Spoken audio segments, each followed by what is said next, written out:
Marcus Philly. I want to talk 14 or 15 foods that are just in your life when it comes down to longevity, and even weaving fat loss in there a little bit, because they do kind of go hand in hand. Like, there's a lot of evidence to suggest that having less adipose tissue might be good for longevity. But I want to know what you eat in a day for longevity fat loss, for longevity of your athletic career, and for true sustainability, because that's the real form of longevity. I listed, I think, 15 here, so we can roll through them. Beautiful. But I completely agree. It's about what foods are going to help me keep pursuing a very active and engaged life, not what are the foods that are going to allow me to just eat the minimal amount of calories and get the most nutrients so that I can just sort of stay alive. And at the top of my list is kind of the food that I start every day with, which is just oatmeal, which I think it's gotten a lot of bad rap lately, but when I've gone away from it thinking, oh, oats are bad, oats have, there's too much glyphosate in oats and it, leaches minerals out of all the other foods. And then I come back to oats.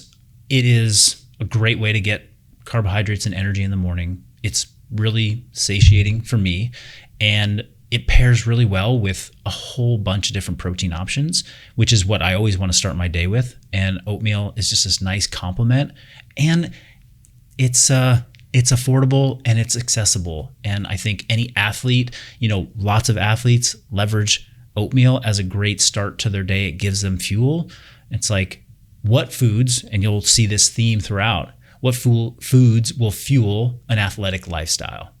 So oatmeal is number one. Yeah, I think you mentioned two really important things: affordability and sustainability, or accessibility. It's like, where can you get it? Like, especially if you're just on the go a lot. I mean, you can find oatmeal pretty much anywhere. Like, you're not going to run into an issue with that.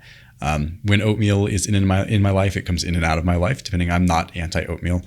I do it a little different. I usually have my oatmeal towards the end of the day, because I stack my carbs towards the end of the day. So it's more than one way to go about that. It's funny because when people ask, well, could you give me like a list of preferred carbohydrate sources?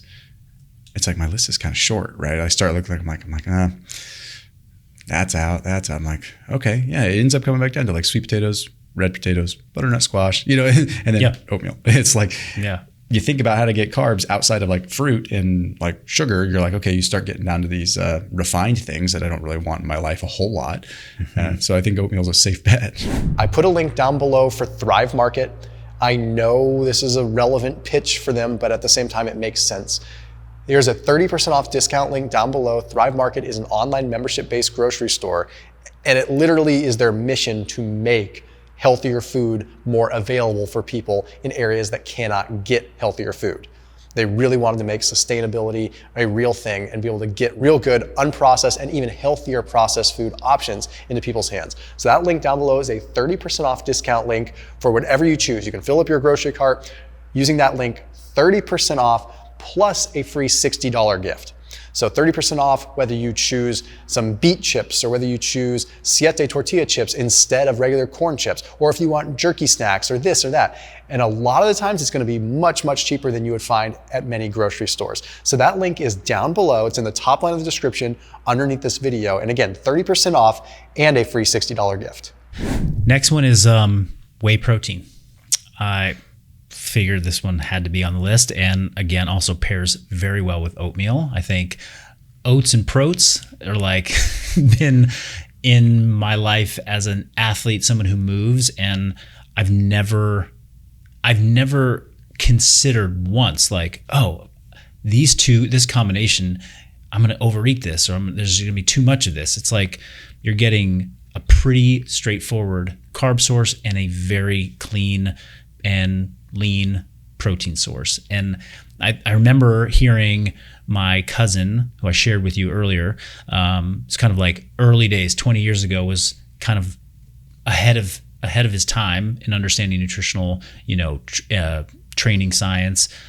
He was like, yeah, if I could do one thing and go back and fix this, I would have had like a whey protein shake every day from when I was like young, really young, to just get more high quality amino acids into my system and help me build a good base. And again, super convenient. It's something that you can take with you anywhere, and travel down here for the day. Got a little dry whey protein powder in my bag. I can add some water. It's an easy way to get it in. Yeah. It is in a category of its own. I would consider it, because it's technically an ultra-processed food, I consider it an ultra-processed whole food. It's just, it is, you are infusing a whole food into your body. And it's a supplement, but it is also a whole food. It's probably the most powerful supplement. I have a hard time calling it a supplement, because I do frame it as a food in a lot of ways. Quick question, we'll move on to the next. Are you an isolate or a concentrate guy? I've kind of gone more towards isolate, just because it's the quality of it and the accessibility, and there's, I think, more people doing more flavors of them. But mix is easier too. Yeah, mix is easier. But I'm easy. Yeah. So I'm trying to bounce between different, because all these foods are generally like one core macronutrient. So it's like carbs, then went to protein. We'll go back to carbs, potatoes.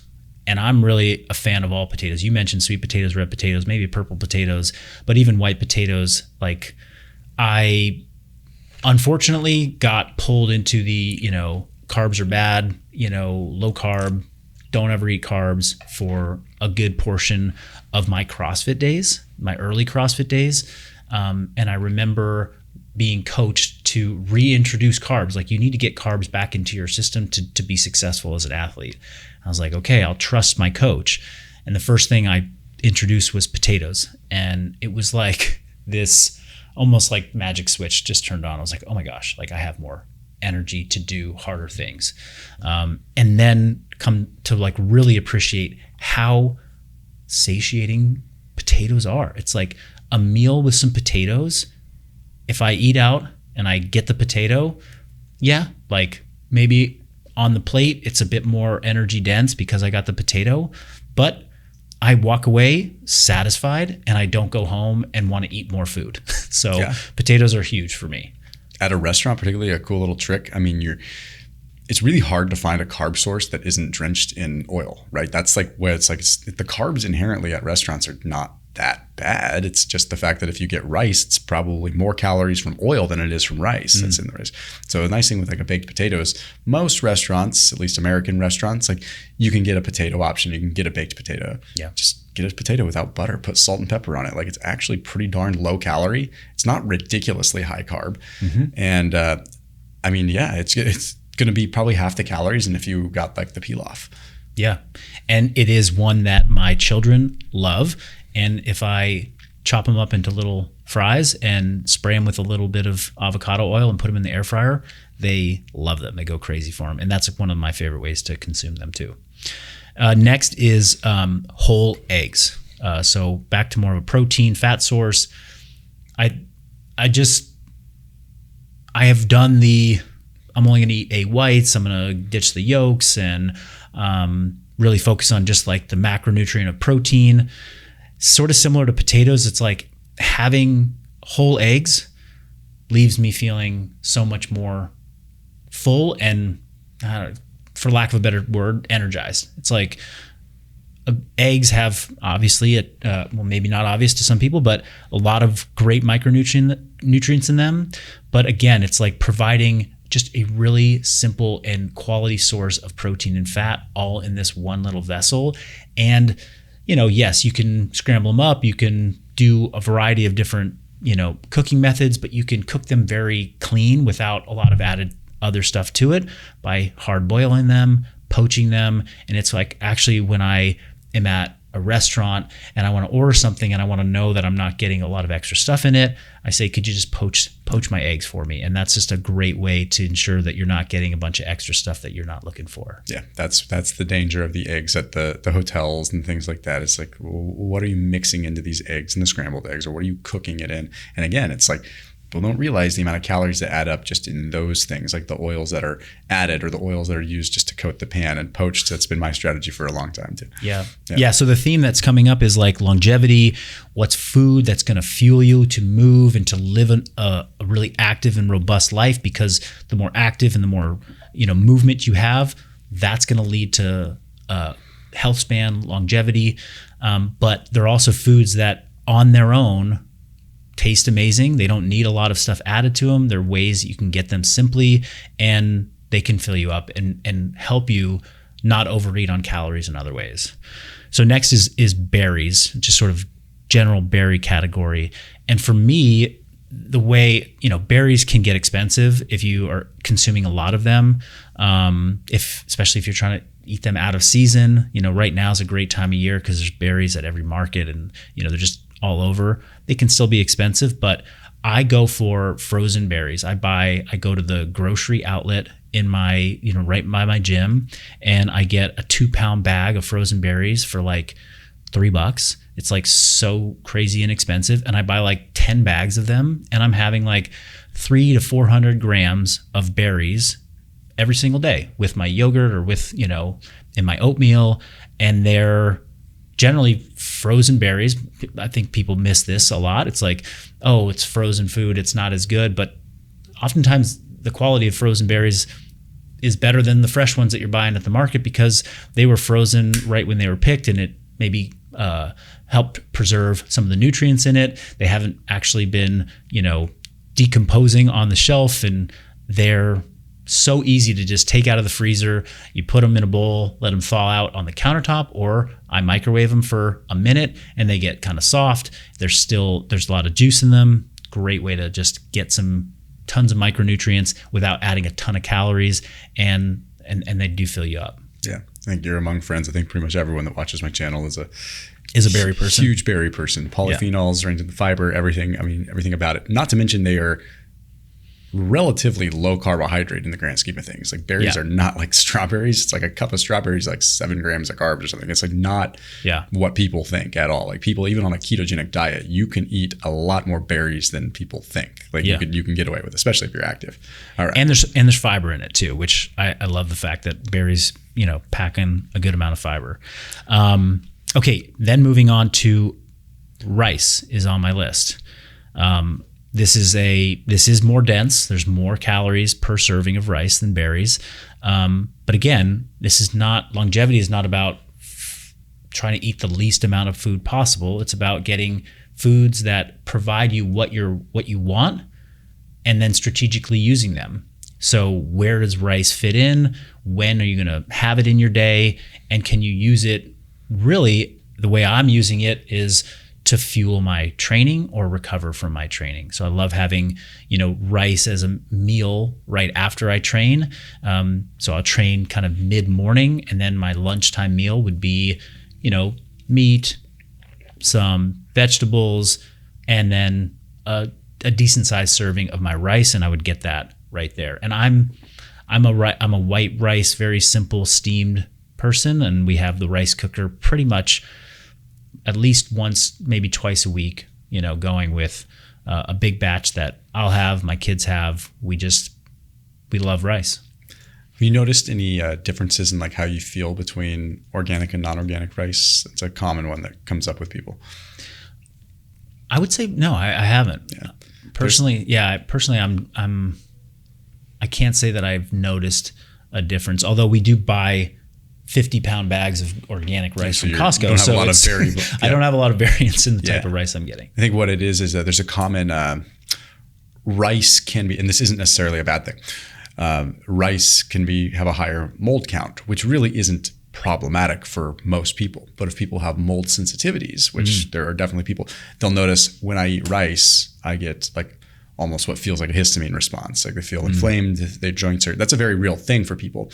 And I've kind of coached people through that and being like, well, honestly, try a different brand just because it's that simple. Like it really is that simple on like where it's sourced. For example, like if I have like regular like Uncle Ben's rice or something like that, like I will definitely feel it. I am very sensitive to that. However, if I have like Trader Joe's, the steamable bags like of their organic jasmine, I can eat that all day and have no problem. The source does matter. So I just mentioned that just because some people are like, I can't touch rice. It's like, well, no, you might be able to, like brands do matter. And sometimes it's hard at restaurants, but sensitivities are sensitivities and you have to take that as they lie. Yeah. All right. What's next? Next is chicken and chicken breast, chicken thighs. I'm partial to chicken breasts, just because I find when I can just like really control, like I'm getting protein only versus a lot of protein and fat together, I feel a little bit better on that. But I do like chicken as just a great source of protein that generally is leaner for people, and lower calorie dense. And it is just sort of like, it's a staple in the bodybuilding community, like chicken and rice or chicken potatoes, chicken broccoli. I think for good reason. It lends itself well to, getting great amino acids without a lot of extra, fat and calories. And for me, I think that the taste matches the nutrient profile, and I'm like, this makes me happy. Totally. And if you look at like chicken, if you took 2 chicken thighs that had the skin on them, there could be a 100 calorie or more difference between those chicken thighs, just because of the amounts of fat differing between the two. So I always tell people that I'm like, it's not that chicken thighs are bad or chicken with the skin is bad. It's just it's significantly more difficult to control So if you're getting down to the granular, that matters, right? So it's like, yes, a chicken breast is a safer bet because like 2 chicken breasts that are 8 ounces are going to probably have a very minimal delta between the two, but 2 chicken thighs that are the same weight could have a much bigger variance in terms of how many calories you're getting in a chicken breast. So it's just harder to equate for those calories. So it's just something people should be aware. Also, if you go to a restaurant, the skin, that's a couple hundred calories just in the skin. So it's the juice ain't worth the squeeze a lot of times for the skin. Yeah, and again, that's just making me think about the theme here, where it's like these foods are very easy and, well, at least consistent and easy to control for the variables of like how many grams of, your macronutrients are you getting from them and the calories. Like, you can control these things because they're these single ingredient foods that just pair well together to make meals, simple meals. And that's probably why I bias more towards like chicken breasts, skinless chicken breast, because I know this is what I'm getting from it. This is what I need to fuel this active life that's going to help me feel good for years and years and years to come. If we pump the brakes for 1 second, because it can seem like, hey, when watching this, I thought this was longevity. A lot of this is coming back to fat loss. And I want to mention something. I mean, I was just had Lane Norton here yesterday, and it's like, people that know Lane know that Lane is like a pretty no-nonsense black and white person with a lot of this stuff. And one of the common things that kept coming up with him is like, the key to longevity that we know, or at least seem to know, is reduction of body fat, reduction of adipose tissue is probably one of the safest things that we can say about if you want to live a long, healthy life, reduce your body fat. And to a certain degree, of course. And it doesn't necessarily mean the leaner you are, the longer you're going to live. But in the context of longevity, a lot of these things we're talking about are coming back to fat loss. And there might be people that are saying, the heck, man, like I clicked on a longevity video and this is seeming like it's slowly slipping down a fat loss. Well, our ideas of longevity do stem from that. How do we remain active? How do we also remain lean? Because the strongest evidence that is out there does suggest that regardless of polyphenols and this and that, the people that are leaner and have like less instance of obesity live longer. And that's some of the safest data we can look at. Well, and also like what are, these are not just choices for fat loss. They're choices that provide you the most, you can consume the most amount of these things and get high amounts of the nutrients that you really want and not the nutrients that you don't want. So those two can fall into the longevity camp or into the fat loss camp. Next up, I put chickpeas, but I guess I could have said really any bean or legume in here. But I like chickpeas because they're versatile. You could blend it up into a hummus. You could put it on a salad. And to me, having a good source of fiber, more sources of fiber, is pretty important for maintaining good digestion, which I think is underappreciated as a longevity factor. Is how much are you taking care of your gut health, and beans definitely are providing a fiber source that can help support better gut health. I think so, man. I think that chickpeas, they make their way like in and out of my life a lot. It's just like seasons of life, right? Like you do things and then they kind of find their way out. And I've always found myself like gravitating towards some homemade hummus or even store-bought hummus if you find the right ones. I'm not a fan of like adding a bunch of soybean oil if I don't need to, but it's I don't know where they got a bad rap, because I can't really for the life of me find a reason why like chickpeas would be like problematic. I mean, it's one of the staple foods in so many regions. Like it's such a huge, and if you start looking at the data, a lot of the regions that have extremely high, life expectancies consume a hell of a lot of hummus and chickpeas. So yeah. I think I could have, the other one that I might have put there would have been lentils in place of chickpeas, but for many of the same reasons. I'm a lentil guy, except like when you can't get the image out of your head that they look like ticks. Yeah. Then it ruins it. My wife will never eat them again now. Don't listen to that part. Okay, next up is Greek yogurt. And I was thinking about, dairy, there's going to be some dairy on my list. I don't know what's the thing that I eat the most of, and it's Greek yogurt. And whether it's of the non-fat variety or the full fat variety, it's just a great source of protein, and getting some cultured foods into your diet, something that's going to give you some probiotics without necessarily having to supplement. It just seems to be, it works really well for me. I know it works well for a lot of people. And I also know that some of this, the strongest, most high performing athletes, and when you're coming up in the athletic world and you're trying to develop yourself physically, dairy, some form of dairy generally sits on people's list, whether they tolerate milk really well or they end up, maybe they don't tolerate milk, but they can tolerate yogurt. It just seems to be something that works for this concept of, am I building a body that can really function well and do a lot of work and be active and stay moving? Perfect, man. I think Greek yogurt has been, I would go so far as saying it is a core food for me. It's not just like a food that it is part of my life, and it's something that no matter where you travel, you can get, right? Yeah. Just in Europe, and it was like, I was in heaven just because the amount of just yogurt options in general. I don't know if you saw, did you see that like reel that I did?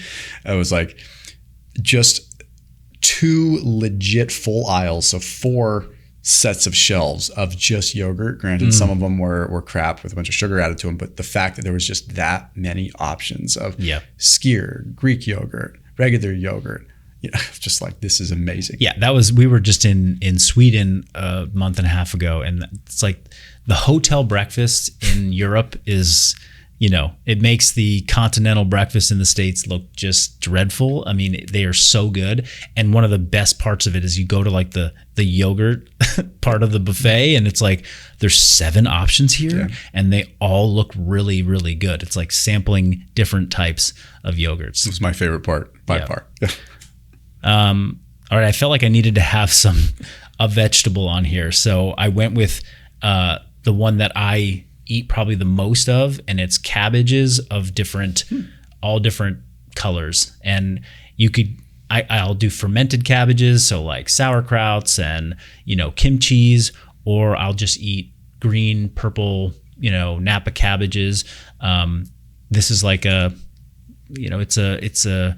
there's fiber, there's also food volume that comes from it, which I think is something that will always be important to me as I'm, if we think about back to what you're saying about Lane Norton, it's like longevity is about this balance of like keeping body fat or body composition in check. And, if you're moving and if you want to make yourself feel really good, but also feel full all the time, like adding cabbage to almost any meal, whether it's sauteed or whether it's raw and like a slaw, is something that I do all the time. You ever blend it? Because it actually adds a lot of volume into like a smoothie. Never. Yeah, so it makes it certain kinds, like the red one can add a bitterness to it, but if you just add regular cabbage, it makes it frothy and really foamy. So it's like really smooth. So it kind of makes, if you put it just like in a berry smoothie, it's like a handful of cabbage, it makes it super smooth. I will definitely be trying that. Okay, next up is bananas and oranges. These are like my two sort of zero prep fruits that I can grab off the counter anytime. Like in my house, they're always going to be sitting out. I think there's I think from a convenience standpoint and something that you can eat, like thinking about how does this tie into longevity?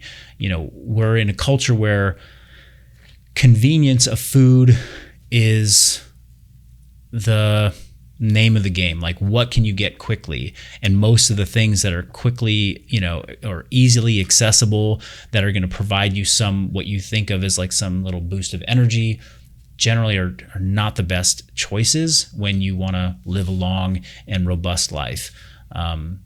Processed snacks and things that you'll get at a convenience store. But you can go into any convenience store, and there's usually even a gas station, a little mini mart, there's usually bananas, oranges, and apples sitting there, and they're super inexpensive. And I can buy 3 pounds of 6 pounds of bananas from Costco for under $5, and it fills me up, and it provides a fair amount of micronutrients, but also gives me easily accessible carbohydrates without a massive amount of sugar to go along with it. Beautiful. Yeah. Right, what's we got next? Lean ground beef. So beef, I wanted on this list for all of the nutrients that it has in it, the great amino acid profile, and I go with ground beef just to get a bit more of the animal mixed in with rather than steaks. Like I would be happy eating the same cut of steak every time, but getting a ground beef, you're going to get some connective tissue mixed in there. You're going to get a different profile of nutrients, and opting for leaner, there's still fat in 96% or 93% ground beef, but it's at least a higher percentage of amino acids and protein, which again is what I'm chasing for with some of these foods. Is like I can choose that, and I know what kind of nutrients I'm getting from it, and not a bunch of extra stuff that isn't necessarily what I need right now to fuel my body optimally for the things that I'm doing. Yeah. The choice cuts, I don't think that's from any sort of evolutionary perspective at all. Like it doesn't make sense that we would have just been eating choice cuts, right? We would have been in all parts of the animal, and it's especially when it comes down to like the muscle meat and the connective tissue, you're getting the built-in collagen with that gristle. Like I'm a huge fan, like 96%, like Trader Joe's has that 96% lean. It's not organic, but I do trust Trader Joe's sourcing, so I feel pretty good about it. But that stuff's amazing. There's 96%.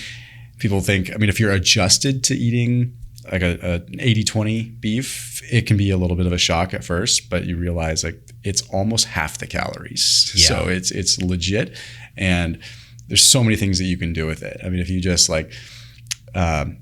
make a meatloaf with it, it doesn't taste like a normal meatloaf that would have like 80-20, but it becomes a different kind of meatloaf. Like you put like a little bit of like gluten-free breadcrumbs in it or something, and it almost becomes once it's been refrigerated, it's like a harder patty that you can slice and bring with you. Yeah. Whereas like normal meatloaf might kind of fall apart.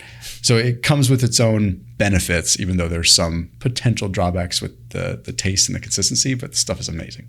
Yeah, man. A couple of things you've said, but meatloaf is like, I'm like, I haven't thought about making a meatloaf in quite some time, but now I want to go and make one. Yeah.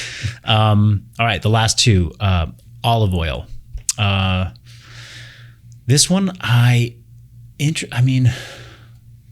think there's plenty of, it's been talked about enough, like the benefits of having olive oil, how, good it can be for you. In my experience, anecdotally, when I've had more olive oil in my diet, I have felt not only like energetically, maybe a tick up, but also felt like it's been easier to maintain leaner body composition. I don't know where that comes from, but as a fat source, I don't have a lot of fat sources on here, but as a fat source, it's probably the one that I am, trusting the most. Is like there's only a few added fats that I add into my diet. I'm getting fats from the meats and the dairy and the eggs that I'm eating, but as like one that I'm, one or two that I want to add back into my diet for the value that it might bring nutritionally, olive oil is way up there on the list. Yeah, I always ask myself with fats, like, is the juice worth the squeeze? And I know I've said that a couple of times, but it's that there's, even on a ketogenic diet, there's not a lot of reason to add additional fats, unless like you have a sole purpose of like getting your calories up to a certain level. Like even it's like if you're eating eggs and you're eating ground beef, even lean bits of ground beef, like you add up your fats, like they're generally up there. Like if you're getting the adequate amount of protein that you need from said foods, your fats are falling in place where they need to be, and you don't need to add much. Yes, you do need to add some, but it's not like you need to go out of your way to add oil in any crazy fashion. A couple tablespoons of olive oil, maybe an avocado or something, it's like, and you're there. Yeah, that was something that I think I really fell victim to, like kind of misinformation on when I went through my paleo diet phase a decade ago or more, which was like, hey, you got to get, meat and these foods, like adding nuts to your diet, like these are really healthy. And it was just sort of like a food categories that you could just have at and eat a bunch.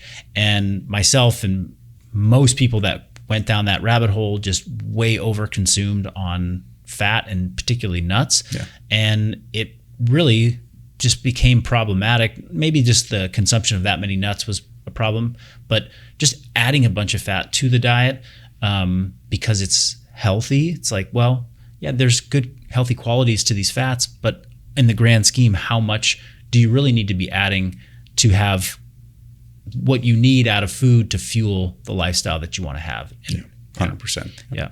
And my last one is also another fat, but it is avocado. Yeah. Avocado for,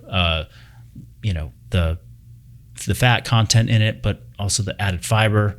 And it is just a unique food in texture. There's nothing quite like an avocado. You can get textures from different foods that fit different categories, but this one is just so satisfying. I'll put it that way. And that really, I had to, when something was on my list, I basically also thought, back to longevity, is this a food that I could eat the rest of my life? Like, and I could eat it. And this list of 15, could I eat this? Could this be my shopping list every single week forever? And would I tire of eating all of these things? And I might need to take a break from one or two of them, but on the whole, or for the most part, this is what I could eat for the rest of my life and feel really good and not feel like, oh, I'm eating a boring, tasteless diet. Yeah, I think anyone that's watching this would say, wow, there's like nothing on this list that like they don't feel deprived of anything. Like this is a perfectly robust list that provides a lot of variety, and it's truly, one thing I noticed is like there's not a single like processed food on this list, right? Like you're eating whole foods, and I would say like almost all of these, pretty much all of them, the only one that might be more expensive would be the beef, but almost everything is pretty dirt cheap food. Yeah. Like it's something that is absolutely doable on a budget too. Yeah, it's like when I look at this list, I was like, I wish I had this list when I was in high school and college, and I knew that because I would have been happy, I would have been a better athlete, I would have felt probably better than I did, and had fewer mental health issues, and I would have built a really strong foundation, which I then, I found this list maybe a decade later, but there's never a bad time to start. Well, Marcus, where can everyone find you, man? Check me out on Instagram and YouTube at Marcus Philly, and you can get access to all my content there. Learn about how we're doing functional bodybuilding and bringing functional training and bodybuilding, moving well, looking good, all into the same ecosystem of training. Right on, my man. Well, thanks, brother. Thank you.